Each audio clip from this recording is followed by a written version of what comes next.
Get ready for your daily dose of marketing strategies and tactics from entrepreneurs with the guile and experience to help you find success in any marketing capacity. You're listening to Marketing School with your instructors, Neil Patel and Eric Su.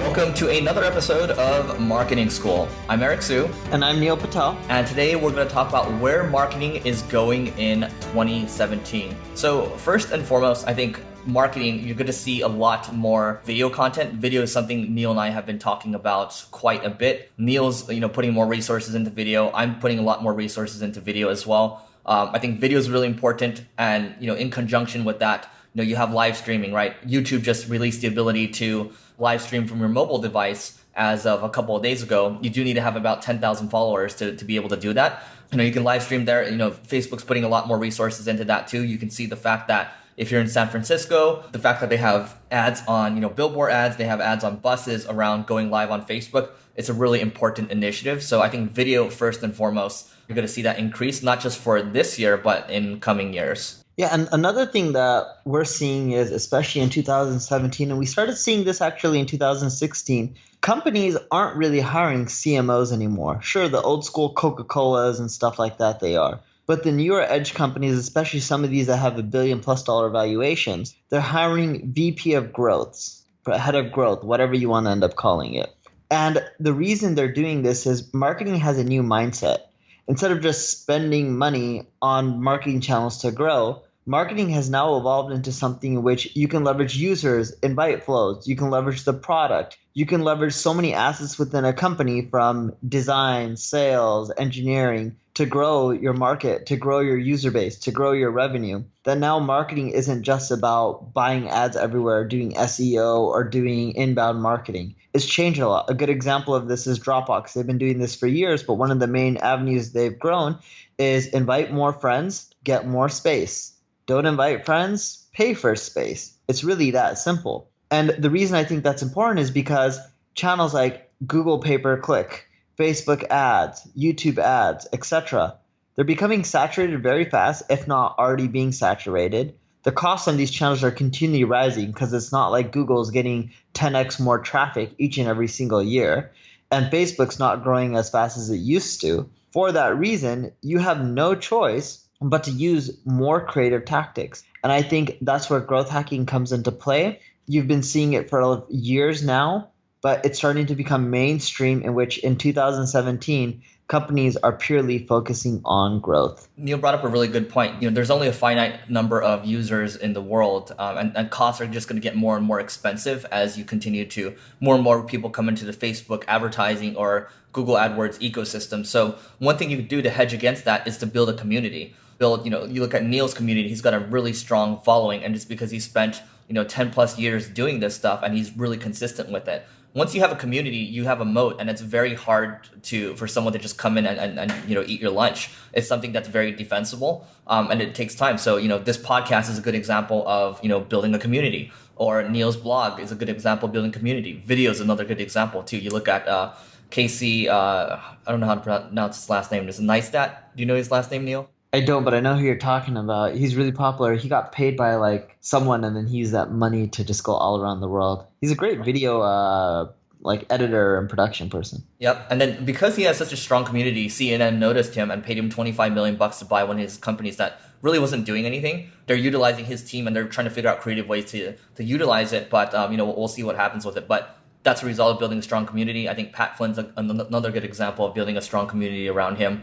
The other thing I would add is, marketing automation is becoming more prevalent too. It's nothing new, I would say, but the fact that it's starting to grow more shows that you have to be looking into creating a strong nurture sequence, whether it's using something like Infusionsoft or it's using something like Drip to talk to people and behaviorally message them based on the behaviors that they had on your site, such as pages they visited, how long they've been there, or you can't do how long they've been there, but pages they visited on the site. So Neil, what's next? Yeah, the next thing is personal branding.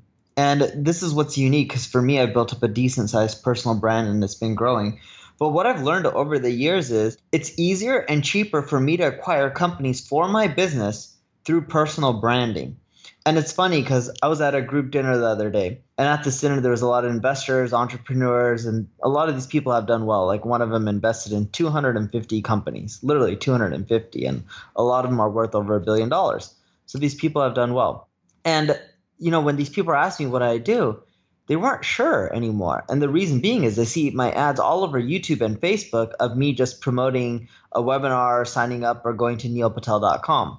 But what very few people understand, and I don't really explain this much, I didn't even explain this at the dinner, is once people go to neilpatel.com, they sign up, they end up becoming a lead, then our sales team ends up pitching them on all our products and services for all our other businesses. And we found that using that channel, my personal brand, it's actually cheaper than if we sent the traffic directly to the businesses themselves and collected a lead from there. So the big push that we have on our end is take my personal brand in 2017 and 3x it, right? So we're measuring it through, let's say, Google Trends. And if we can 3x it on a consistent basis, because some months have crazy spikes, but on average, if it's up over 3x, we should see our businesses grow way faster and the cost to acquire new customers is much lower. The weird thing about this is you can't really sell a personal brand. I know some people say you can, but it's very rare. Companies are worth more. If you look at the Fortune 1000, it's companies. It's not people, right? A LeBron James, who's one of the most popular basketball players right now, isn't worth as much as Coca-Cola or Google. Michael Jordan, again, or Michael Schumacher, or Tom Brady. None of these sports figures, right, or Ronaldo, right, no matter who you say, none of these sports figures or individual brands, even celebrities like a Tom Cruise or Brad Pitt or whoever it may be, none of them are worth as much as businesses. And it's harder to sell it. It's not like Tom Cruise can go and sell his name. He can go be in a movie and someone can pay him for that or pay him for a commercial, but he can't sell himself like you can sell Google, right? Or you can sell Apple and another company could buy them. Or right now, Yahoo's going through an acquisition and someone may end up buying Yahoo. The point I'm trying to get across is what I don't know is, although I can grow a company faster by first sending people to my personal brand and growing my personal brand, I don't know how that's going to impact the company in the long run, because although the company will make more money, it starts becoming reliant on my personal brand, which causes the company to be less desirable from an acquisition standpoint. Because who's going to acquire a company that's all tied to someone's personal brand unless the acquirer knows that they're going to get that personal brand for the long haul? That's a really good point. And I think a counter example to that, or somebody that's actually gotten, they built up a strong personal brand and then they've kind of, offloaded it and put the company ahead. And I think who I'm talking about is, Ryan Deiss. You look at DigitalMarketer.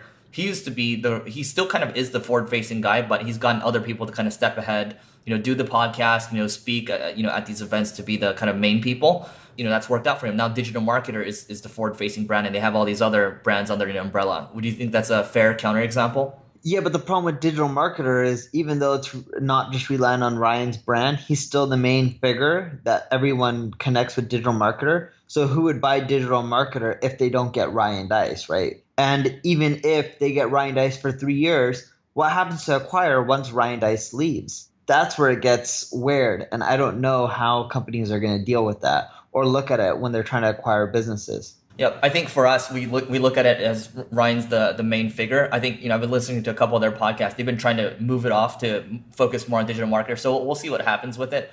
But, they do have that native commerce kind of umbrella. So, again, you guys can feel free to look into it, nativecommerce.com.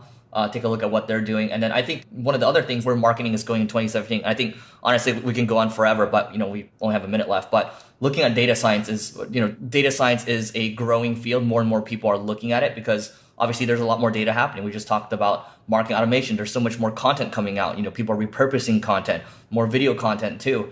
So, I highly recommend looking into a school like datacamp.com if you're interested in looking at data science. But it's going to be more and more important for people that are actively looking at this data and coming up with insights on what to do. And it's a pretty lucrative field. So if you guys want to switch into data science, it's worth looking into. Neil, anything else to add? One more thing before we hop off? No, that's it from my end. All right, that's it for today's episode. Let us know what you think. We'll see you tomorrow. This session of Marketing School has come to a close. Be sure to subscribe for more daily marketing strategies and tactics to help you find the success you've always dreamed of. And don't forget to rate and review so we can continue to bring you the best daily content possible. We'll see you in class tomorrow, right here on Marketing School.